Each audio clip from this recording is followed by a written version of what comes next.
ब्रह्मांड के सामने हमारी औकात।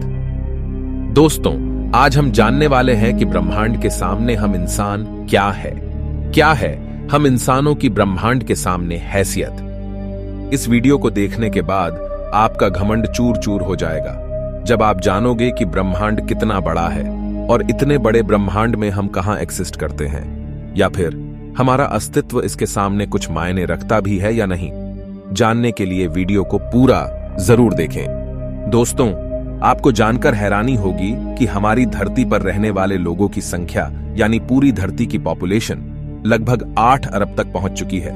लेकिन धरती पर मौजूद ये सभी 8 अरब लोग लॉस एंजलिस जितनी जगह में समा सकते हैं। लॉस एंजलिस लगभग 1300 किलोमीटर के एरिया में फैला हुआ है। अगर हम बात करें हमारी धरती की, तो पूरी धरती लॉस एंजलिस से काफी ज्यादा बड़ी है। हमारी धरती का व्यास यानी धरती की मोटाई लगभग 13,000 किलोमीटर है। वहीं पर चांद का व्यास 3,500 किलोमीटर है। चांद इतना बड़ा है कि इसके अंदर 1 लाख हिमालय जैसे पहाड़ समा सकते हैं। और हमारी धरती इतनी बड़ी है कि धरती के अंदर चांद जैसे लगभग 50 उपग्रह समा सकते हैं। तो आप समझ गए होंगे कि धरती कितनी बड़ी है। तो दोस्तों, जरा एक बार सोच कर देखिए, धरती के सामने हम कहां टिकते हैं। चांद धरती से 3,84,000 किलोमीटर की दूरी पर मौजूद है। इस दूरी के अंदर सोलर सिस्टम के सभी 8 ग्रह समा सकते हैं। अगर हम अपने सूरज की बात करें तो हमारा सूर्य धरती से 15 करोड़ किलोमीटर की दूरी पर मौजूद है। हमारे सूरज का व्यास लगभग 14 लाख किलोमीटर है। धरती के मुकाबले में सूरज इतना बड़ा है कि इसमें 13 लाख धरती समा सकती है। यानी सूरज की विशालता की कल्पना हम आंख बंद करके भी नहीं कर सकते। तो आप सोच लीजिए, हम इंसान सूरज की विशालता के सामने क्या औकात रखते हैं। न सिर्फ इंसान, बल्कि सूरज की विशालता के सामने धरती और चांद की भी कोई हैसियत नहीं दिखाई देती। हमारे सौरमंडल के सबसे विशाल ग्रह जुपिटर के अंदर हमारी धरती जैसी 1300 धरतियां समा सकती हैं और जुपिटर जैसे 1000 ग्रह सूरज के अंदर समा सकते हैं। तो दोस्तों, सूरज न सिर्फ धरती बल्कि जुपिटर की औकात से भी कई गुना बड़ा है। लेकिन औकात की बात करें तो यह तो बस एक शुरुआत है। अगर हम बात करें पूरे सौर मंडल की, तो हमारे सौर मंडल का व्यास 287 अरब किलोमीटर है। इतने बड़े सौर मंडल में हमारे 8 ग्रहों के साथ 5 बौने ग्रह, लाखों एस्टेरॉयड और करोड़ों मीटियोरॉइड्स मौजूद है। सूरज से लेकर नेपच्यून तक की दूरी करीब 4.5 अरब किलोमीटर है।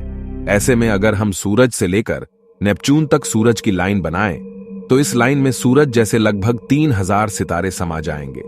तो आप समझ सकते हैं कि सोलर सिस्टम की साइज के सामने सूरज कितना छोटा है। अगर प्लूटो से हम सूरज को देखें, तो हमारा सूरज प्लूटो से कुछ ऐसा दिखाई देता है। हमारा सौरमंडल प्लूटो के बाद भी कई गुना आगे तक फैला हुआ है। यहां तक हम देख चुके हैं कि सूरज की साइज भी इतने बड़े सौरमंडल के सामने काफी छोटी पड़ जाती है। अगर हम और आगे की बात करें तो सूरज से और भी बड़े तारे अंतरिक्ष में मौजूद है। यह है वेगा स्टार, जिसका व्यास 38 लाख किलोमीटर है और इसमें सूरज जैसे लगभग 20 तारे समा सकते हैं। इससे भी बड़ा तारा है आर्कट्रस, जो 3 करोड़ 60 लाख किलोमीटर चौड़ा है। इसमें सूरज जैसे 17,000 तारे समा जाएंगे। और इसके और आगे चलने पर ब्रह्मांड में एक और तारा है, रीगेल, जिसका व्यास 11 करोड़ किलोमीटर है। इसके अंदर आर्कट्रस जैसे 50 तारे समा जाएंगे और सूरज जैसे 4,85,000 तारे समा जाएंगे। अब हम देख पा रहे हैं कि सूरज भी यहां आकर कितना छोटा पड़ रहा है। चलिए और आगे चलते हैं। ये है बीटलजूस, जिसका व्यास 1 अरब 23 करोड़ किलोमीटर है। इसमें रीगेल जैसे लगभग 1400 तारे समा सकते हैं और सूरज जैसे लगभग 67 करोड़ तारे समा सकते हैं। अब आप सोच लीजिए, यहां आकर सूरज भी एक रेत के कण के बराबर लग रहा है। इसके आगे हम मिलते हैं वीवाई कैनिस मेजोरिस से, जिसका व्यास 2 अरब किलोमीटर है और इससे भी बड़ा तारा है यूवाई स्कूटी, जिसका व्यास लगभग 2 अरब 40 लाख किलोमीटर है। और अब तक का झांक सबसे बड़ा तारा है स्टीफनसन 218, जिसका फैलाव 3 अरब किलोमीटर के बराबर है। यानी इस तारे के अंदर सूरज जैसे 9 अरब 83 लाख तारे समा सकते हैं। ब्रह्मांड में अब तक इससे बड़ा कोई सितारा नहीं मिला है। और इस तारे के सामने सूरज का अस्तित्व न के बराबर है। ऐसे में हम इंसान और हमारी धरती तो इसके सामने कुछ भी नहीं है। जरा सोच कर देखिए, इस तारे के अंदर धरती का अस्तित्व मायने भी रखता है या नहीं। अब अगर हम बात करें ब्रह्मांड में इससे भी बड़ी संरचनाओं की, तो हम पहुंच जाते हैं कैट्स आई नेबुला के पास। यह आकार में 0.4 प्रकाश वर्ष बड़ी है, यानी प्रकाश को भी इसे पार करने में 4 महीने 26 दिन लगेंगे। यह ब्रह्मांड के सबसे विशाल तारे के मुकाबले कितना बड़ा है। इस नेबुला के अंदर स्टीफनसन जैसे लगभग 3000 तारे समा जाएंगे, और इससे भी बड़ा हेलिक्स नेबुला है जिसका व्यास 5 प्रकाश वर्ष है, यानी प्रकाश को इसे पार करने में 5 साल लगेंगे।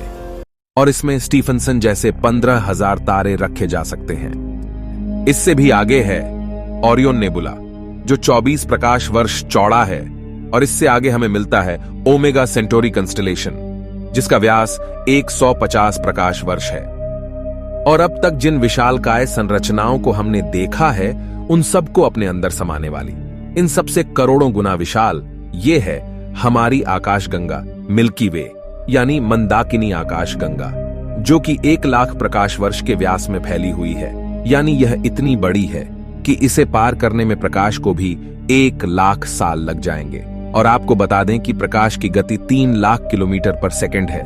हमारी इस आकाश गंगा में इस तरह के बड़े बड़े 400 अरब तारे मौजूद है, और इतने ही ग्रह इसके अंदर मौजूद है। तो यहां आकर आप कल्पना भी नहीं कर सकते कि यह कितनी बड़ी है। इसके अंदर हमारी धरती खत्म भी हो जाए तो इतनी विशाल आकाश गंगा को कोई फर्क नहीं पड़ने वाला है। हमारा सूरज भी खत्म हो जाए तो भी इसे कोई फर्क नहीं पड़ने वाला। ब्रह्मांड का सबसे बड़ा तारा भी खत्म हो जाए तब भी इस पर कोई फर्क नहीं पड़ेगा। लेकिन ब्रह्मांड यहां भी खत्म नहीं होता है। इससे भी आगे चलने पर अगर हम हमारी पड़ोसी आकाशगंगा एंड्रोमेडा की बात करें, तो यह हमारी गैलेक्सी से 2 गुना बड़ी है। इस गैलेक्सी के अंदर 10 खरब तारे मौजूद हैं। अब तक जाने गए सबसे विशाल तारे स्टीफनसन से इस गैलेक्सी को भर दिया जाए तो इसमें 40,000 खरब स्टीफनसन 218 जैसे तारे आ सकते हैं। क्या कारण है आपके पास कि आप कुछ स्पेशल हो? कमेंट में जरूर बताएं। हम मिलते हैं आपसे किसी अगले वीडियो में। तब तक के लिए हमारे वीडियोस देखते रहें।